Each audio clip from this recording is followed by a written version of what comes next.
Hello hall, இன்னைக்கு ரியா பாப்பாவுக்கு மொட்டை போட போகிறோம். ஆல்ரெடி 2 மொட்டை போட்டாச்சு, இது 3rd மொட்டை. இந்த மொட்டையை குலதெய்வம் கோவிலே போட்டுடலான்ட்டு காலையிலே கிளம்பிட்டோம். எப்போ கிளம்புறதா இருந்தாலும் ஏர்லி மார்னிங்கே கிளம்புவோம். ஆனால் இன்னைக்கு 6:30 போல தான் வீட்டில் இருந்தே கிளம்பணும்.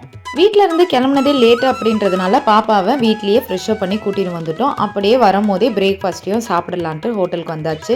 எனக்கு ட்ராவலிங்கில் தூங்குறதுன்றது ரொம்ப பிடிக்கும். ஒரு சிலருக்கு சாங்ஸ் கேட்கறது ரொம்ப பிடிக்குன்ற மாதிரி எனக்கு சாங்ஸ் கேட்டுகிட்டே தூங்குறதுன்றது ரொம்பவே பிடிக்கும். இந்த மாதிரி யாருக்கெல்லாம் சாங்ஸ் கேட்னே தூங்குறது பிடிக்கும்ன்றதை மறக்காமல் கமெண்ட் பண்ணுங்கள்.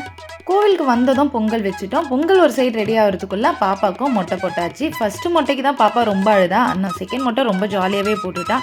ஆனால் இந்த மொட்டைக்கு ஸ்டார்டிங்கில் அழ ஆரம்பிச்சுட்டா. அதுக்கப்புறமா கொஞ்சம் கொஞ்சமாக காம் ஆகிட்டு அழகாக மொட்டைலாம் போட்டு முடிச்சாச்சு. சாமியெல்லாம் கும்பிட்டுட்டு பொங்கல்லாம் சாப்பிட்டுட்டு அங்கேருந்து கிளம்பியாச்சு. ஆஃப்டர்நூன் சாப்பிடாததுனால கொஞ்சம் சீக்கிரமாகவே டின்னரை முடிச்சுட்டு வீட்டுக்கு கிளம்பிட்டோம். இந்த டே ரொம்பவே சூப்பராக போச்சு. இன்னொரு இன்ட்ரெஸ்டிங்கான வீடியோவோட நெக்ஸ்ட் vlogல பார்க்கலாம். Tata, bye by.